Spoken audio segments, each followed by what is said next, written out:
The coffee cup struck the wall and shattered 3 feet from his boots. Brown liquid bled across the gray carpet. Eleanor Brennan sat behind the dark oak desk in her wheelchair, late October light cutting hard across her face. "Get out," she said. Like the others, Daniel Hayes did not flinch. He bent down and gathered the broken pieces into a paper napkin, slow and careful, the way a man handles something that might still cut him. 7 assistants in 6 weeks. Not one had lasted past noon. He stood. "I'll be back at 7 tomorrow, ma'am." She did not answer. If you appreciate stories where the loudest person in the room is not the strongest, take a second to subscribe. Drop the city you're watching from in the comments. Now back to St. Paul, where the floor is still wet with coffee. The next morning, Daniel arrived at 6:58.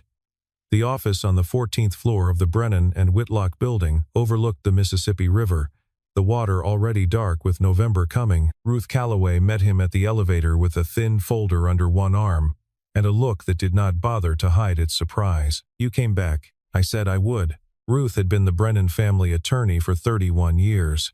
She had buried Eleanor's father in September. She had watched 7 assistants quit in tears since then. She did not smile at Daniel, but something in her shoulders shifted. "She's already in the corner office. Coffee black, no sugar. Don't ask how she takes it. Just bring it." "Yes, ma'am." He brought the coffee. Eleanor did not look up from her tablet. He set the cup on the leather coaster on the right side of her desk, the side closer to her good hand. He did not speak. He stepped back to the wall. She let the coffee sit for 40 minutes. When she finally drank, it was cold. "This is cold." "Yes, ma'am." "Make it again." He made it again. She let that one sit too. He made a third. By 11 that morning, 3 full cups of black coffee stood lined on her desk, untouched. At noon, she moved a board meeting from 2 o'clock to 3:30, without warning him, then to 4, then back to 2. He rebuilt the schedule each time without comment. He notified the 7 board members. He apologized on her behalf to each one in the same flat tone. At 3:15, she said, "There's a folder on the Henderson account I need from the file room downstairs. Bring it up." Now, Daniel stayed where he was. She looked up for the first time that day. "Did you not hear me?" "I heard you, ma'am. I leave at 3:25 every day. My daughter gets out of school at 3:40. I won't be late for her. I can get the folder after." The room went very still. Ruth, passing in the hallway, stopped behind the half-open door and did not move. Eleanor stared at him. Most men, she had learned in 2 years of running this company from a chair, broke when she stared. He did not break. He did not soften either. He just stood there with his hands at his sides, waiting to be either fired or released to go. "Go," she said. He went. She watched him through the window of her corner office. He walked across the parking lot in his gray jacket, opened the door of a 10-year-old Honda, drove east toward the elementary school. She stayed at her desk until the lot lights came on at 5:40. She drank none of the coffee. That night, alone in the house her father had built on Summit Avenue, she rolled her chair to the kitchen and opened the freezer for the first time in a week. There was nothing in it she wanted. She sat in the blue light of the open door for a long time. She thought about a man who had not flinched at a coffee cup. She thought about a girl who got out of school at 3:40. She thought about her father, who had told her once that you could measure any human being by what they refused to be late for. She closed the freezer. The 3rd week of November, Eleanor had a bad session with her physical therapist. Her blood pressure dropped halfway through standing practice. The room tilted. The therapist caught her before she fell, but her face went chalk white, and her hands started to shake. Daniel was in the doorway with a bottle of water and a clean towel before the therapist could call for help. He did not rush. He did not raise his voice. He set the bottle on the bench, helped lift her ankles onto a folded blanket, told her to breathe through her nose for a count of 4, hold for 4, out for 6. He pinched a small amount of salt from a packet in his coat pocket and stirred it into the water. "Sip, don't drink it down." She sipped. The room steadied. The therapist, 26 years old and 2 years out of school, watched all of this and said nothing. Later, in the hallway, she asked Daniel where he had learned that. He said, "A long time ago." She did not push. Eleanor did not mention it. But the next morning she drank the coffee while it was still hot. That Friday, the company hosted its annual benefit at the St. Paul Hotel. a fundraiser Eleanor's father had started 14 years earlier for homeless veterans in the Twin Cities. She had not wanted to go. She went anyway, because her father had gone every year, even the year he was dying. Daniel pushed her chair through the lobby in a charcoal suit that did not quite fit at the shoulders. A man in a Goodwill coat stopped in front of them near the cocktail tables. He was thin, gray at the temples, hollow under the eyes. He looked at Daniel for a full 5 seconds before he spoke. "Doc Hayes? 2-3, Helmand?" Daniel went very still. Then he nodded once. The man laughed, the kind of laugh that comes out as a cough. He stepped forward and put both arms around Daniel and held on. Daniel held back. Neither of them said anything for nearly half a minute. When the man finally stepped away, he wiped his eyes with the back of his hand and said, "You pulled me out of that ditch outside Marja. You and Sergeant Vega. I owe you a beer for the rest of my life, Doc." "You don't owe me anything, Mike." The man walked away into the crowd. Ruth Calloway stood 10 feet behind Eleanor's chair, holding 2 glasses of water, and she had heard everything. She did not say a word. She walked back to the bar and replaced the water with white wine and brought it to Eleanor without explanation. In the car going home, Eleanor watched Daniel's hands on the wheel. They were steady. They had always been steady. "Doc Hayes." "A long time ago, ma'am." "How long ago?" 2 tours, Helmand and Kandahar. I came home in 2012, and then I went to nursing school. Then I met my wife. Then she got sick. He did not say the last part as a story. He said it the way a man reads off a list. Eleanor did not ask anything else, but she watched the back of his head all the way over the Wabasha Street Bridge, and she watched him in the rearview mirror at every red light, and she did not realize until the car was idling in her driveway that she had not thought once, in 40 minutes, about her own legs. That night, Ruth opened her laptop in her study and ran a record search on Daniel Hayes. She read for an hour. She closed the laptop. She poured herself a small bourbon, looked at the photograph of Eleanor's father on the mantel, and said very quietly, "Albert, your daughter has a Navy corpsman driving her to work. Silver Star, Marine Recon attached. You would have loved him." She did not tell Eleanor. Some things she had learned in 31 years of practicing law had to be found. By the second week of December, a rhythm had set in. Daniel arrived at 6:58, coffee on the right side of the desk by 7:05, schedule briefed by 7:15. He stayed in the corner of the room when she took meetings unless she signaled him out. He left at 3:25 every afternoon. He came back by 4:20 with a folder of school papers in the back seat, the seat warm where Lily had been. Eleanor had started looking up when he came back. One morning he arrived at 6:56 and found her already at her desk, lamp on, hair still wet from a shower. She had not slept. She had been reading the Henderson contract since 4. He set the coffee down without comment. She did not look up, but she said, "Thank you." It was the first time she had said thank you for the coffee. One Thursday she had to stay late for a conference call with a New York firm. She told Daniel he could go home for the evening. He did not argue. But 40 minutes later, she heard a child's voice in the hallway, and Ruth's quiet laugh, and then small footsteps coming through the open door of the boardroom. Lily Hayes was 8 years old, brown hair to her shoulders, 2 front teeth slightly large for her mouth. She was carrying a green backpack and a thick pad of drawing paper. She stopped in the boardroom doorway and looked at Eleanor in her chair the way children look at things that are unfamiliar but not frightening. "Hi," Lily said. "Hi. Are you the lady my dad works for?" "I am. My dad says you're really smart at numbers." Eleanor took a breath she had not planned to take. "Your dad said that?" "Yeah. He says you're the smartest person in the building. He says people can't tell because you don't show off." Daniel appeared in the doorway behind his daughter, apologetic. "Babysitter canceled. I had to bring her.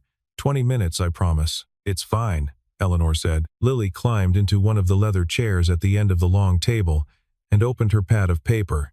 She drew for the whole conference call. When the call ended, she walked the length of the table and handed Eleanor a picture. It was the Mississippi River, with a fish in it, and one small wheelchair on the bank, with a stick-figure woman in it, fishing. "Is this me?" "Yeah.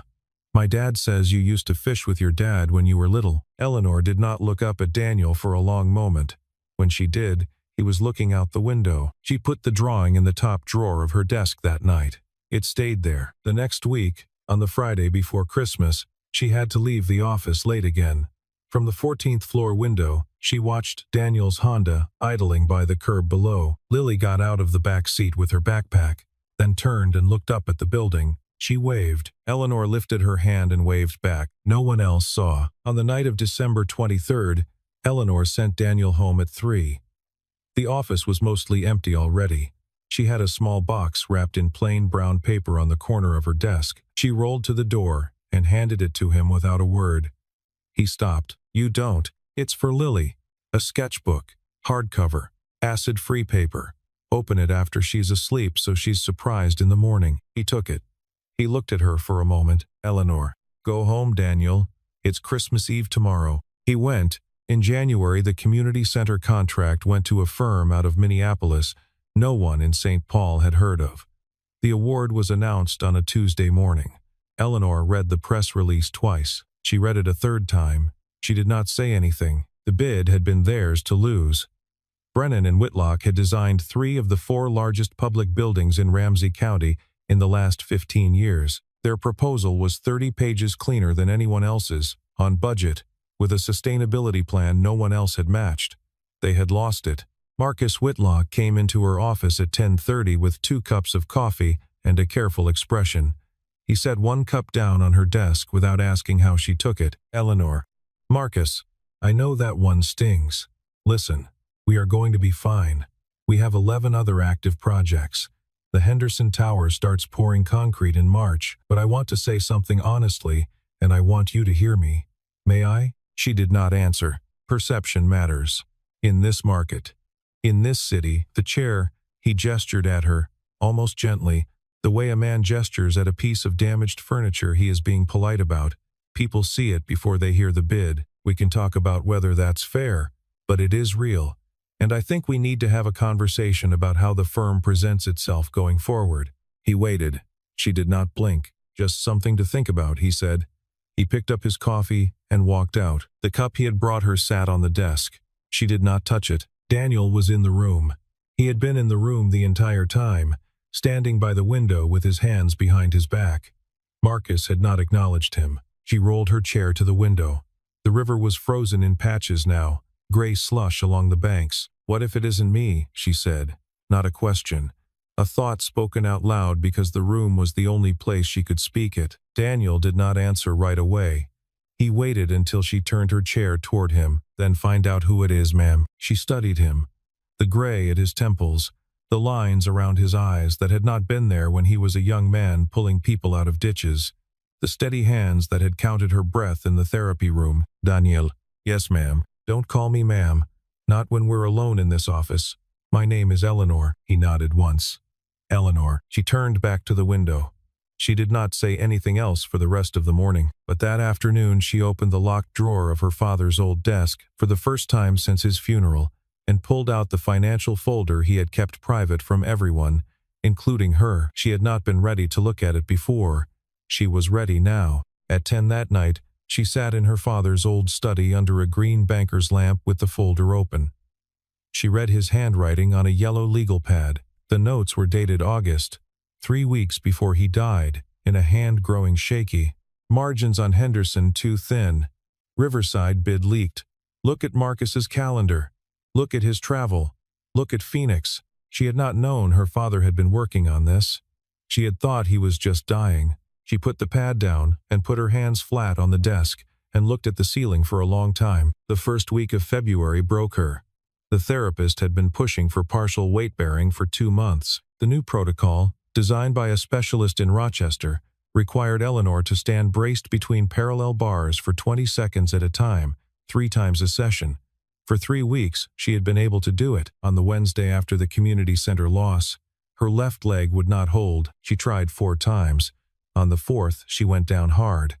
The therapist caught her elbow. Daniel was in the doorway with a folded blanket before she hit the mat. She did not cry. She got back into the chair. She rode home in silence. At the house on Summit Avenue, Daniel carried in a small Tupperware of chicken soup he had made the night before. He had been doing this once or twice a week without comment. He set it on the counter and pulled out a saucepan to warm it. She watched him from the kitchen doorway. She watched the way his hands moved over the stove. The way he lifted the lid and stirred and tested the temperature against his wrist before pouring, it was the way her father used to test her formula when she was a baby. It was, more recently, the way someone else had tested soup for a dying woman in a hospice bed, in a small house in a small town somewhere in Minnesota, 3 years ago. She did not know that. She felt it. "Don't," she said. He looked up. "Don't bring me soup. Don't bring me coffee on a coaster. Don't pick up my coats. Don't count my breath. I'm not your dead wife, Daniel. I don't need a single dad with a savior complex looking for someone else to fix. Find another woman. Find anyone, just not me." The words were precise. She had built them on the way home in the silence. She had aimed them. He set the spoon down on the counter. He turned off the burner. He picked up his coat from the back of the chair. He looked at her once. Not angry, not even hurt, just very quiet. "Yes, ma'am." He walked out. She heard the door close. She heard the Honda start in the driveway. She heard it pull away. She sat alone at the kitchen island, with a saucepan of warm soup and the lights off, and she did not move for 2 hours. Daniel drove home through a gray St. Paul evening, with both hands on the wheel and his jaw set. Lily was at his sister's for the night. The apartment was empty when he came in. He hung his coat. He took off his boots. He sat down in the armchair facing the brick fireplace, where a framed photograph of Sarah at 28 stood on the mantel, holding a 1-year-old Lily on her hip on the lake at Brainerd. He did not cry. He just sat. The room got dark around him. He stayed. The next morning he picked up Lily from his sister's house at 7:30. He made her cinnamon toast. He drove her to school. He kissed the top of her head in the drop-off line. She asked him if he was sad. He said no, he was just tired. She believed him because she was 8, and she had never seen him lie. For 3 weeks Daniel did not come to the Brennan and Whitlock building. A new temporary assistant arrived from a downtown agency on the Monday after the soup. He was 29, well-dressed, efficient. He brought coffee at the right time and held doors, and said nothing she did not want to hear. Eleanor disliked him immediately, and it was not his fault. She slept poorly. She lost 4 pounds. The bid on the Henderson Tower required 40 pages of revisions, and she rewrote them herself at 2 in the morning. 3 nights running, she did not eat dinner 3 nights in a row. She declined a board chair's invitation to a Saturday opera. She rolled past the corner of her office where Daniel used to stand, and she had to look at the wall, because looking at the empty space made the room feel colder than it was. On the second Tuesday of February, Ruth Calloway walked into Eleanor's office at 8 o'clock in the morning and set a stack of bound documents on her desk that was nearly 4 inches thick. "What is this?" "This," Ruth said, "is what your father asked me to do the week before he died. He suspected something. He didn't want to be the one to tell you. He wanted the numbers to do it." Eleanor opened the cover. The first page was the executive summary of a forensic audit. The auditor was a firm out of Chicago Eleanor had never heard of. The engagement letter was dated 9 months ago. She read for 40 minutes without speaking.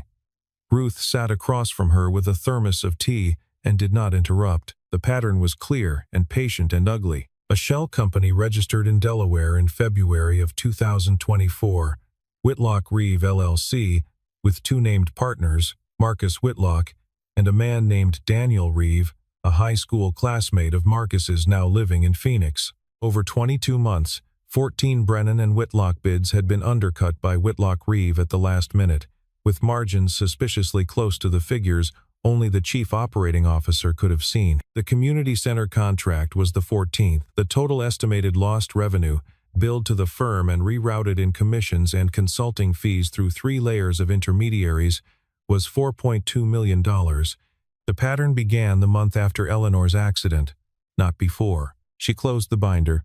Her hand was very steady. "He didn't cause it." "No," Ruth said. "He didn't have to. He just waited." Eleanor looked out the window. The river was full ice now, edge to edge, the kind of February you remember. "Ruth." "Yes." "Get him back." Ruth did not ask who. She picked up her phone. Daniel arrived at the building at 3:40 that afternoon, in his gray jacket, having dropped Lily at his sister's.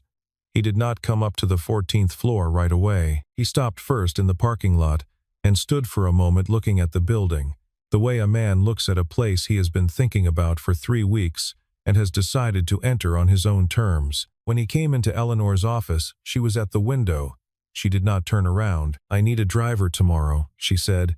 "I want to go to my father's grave." He was quiet for a long second. Then, "What time?" "Nina, I'll be here at 8:40. He left. She stayed at the window until the river went dark. The cemetery at Oakland was an hour out of the city.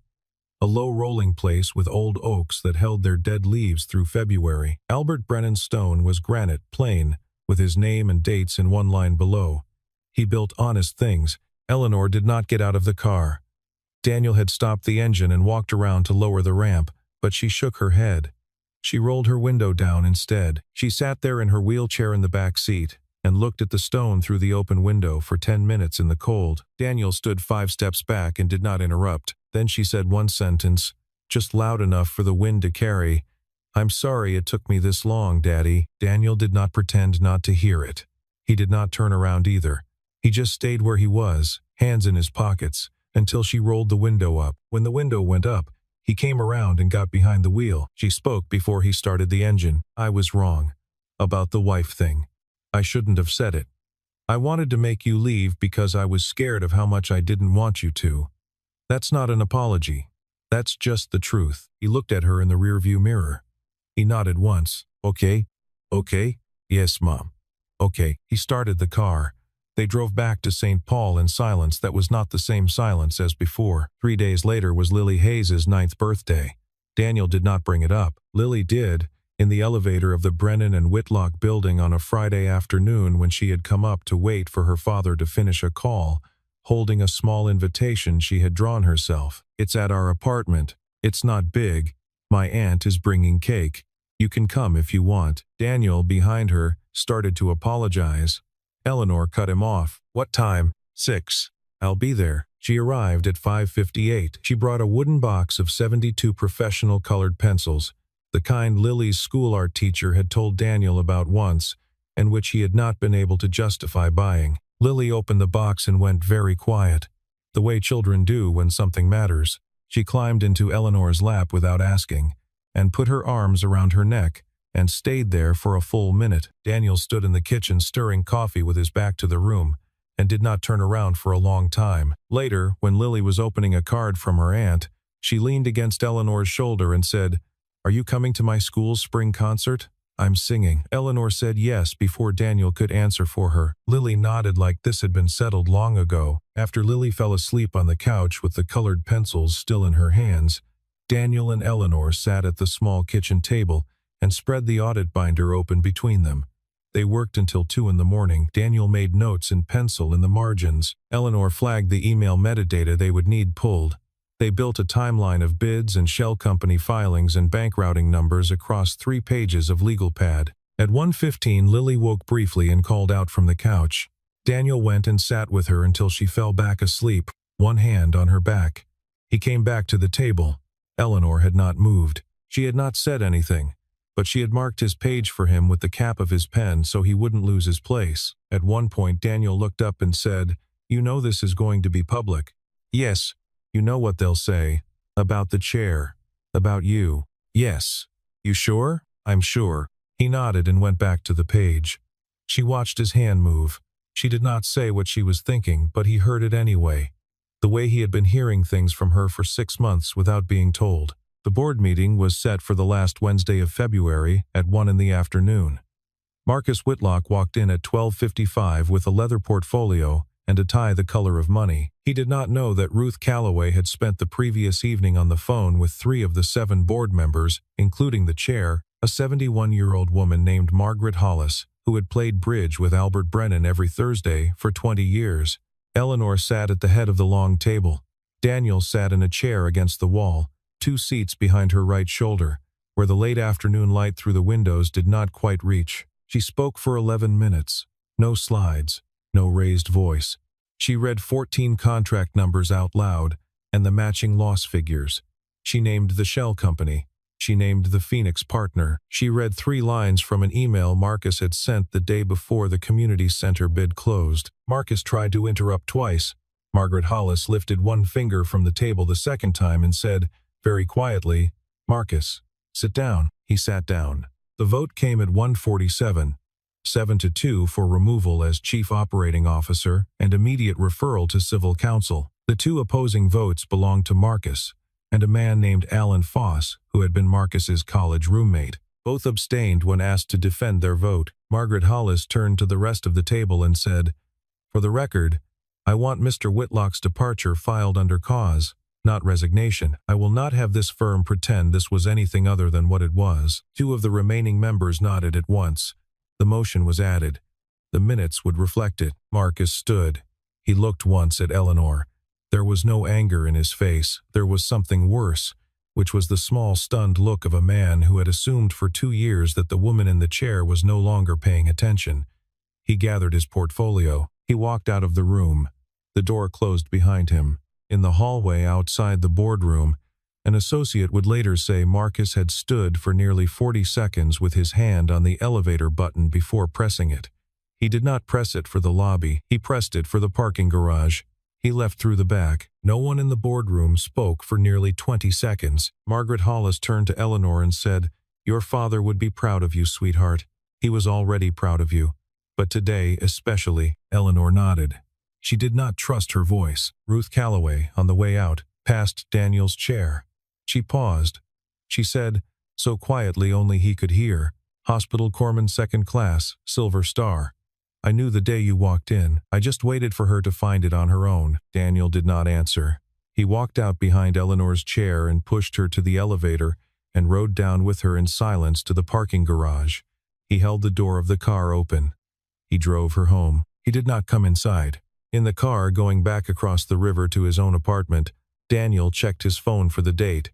It was February 28th. Sarah's anniversary was in 2 weeks. He had not been counting. He had been counting other things. He pulled into the parking lot of his building and sat in the car for a long time before going up. 2 weeks later, on a Thursday afternoon, Daniel did not come to work. He had asked for the day off 3 weeks in advance. He had not said why.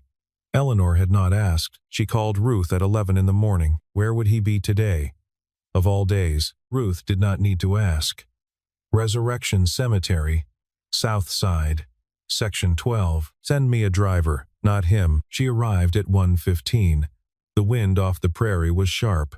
The cemetery was nearly empty. She saw him from 100 yards out, standing in front of a small stone with Lily sitting on the grass beside it, drawing on a pad with one of the colored pencils Eleanor had given her. She had brought white lilies. She had not been sure why white lilies. She held them on her lap as the driver pushed her chair across the path. Daniel turned when he heard the wheels on gravel. He did not say anything. He watched her come. She rolled up to the stone.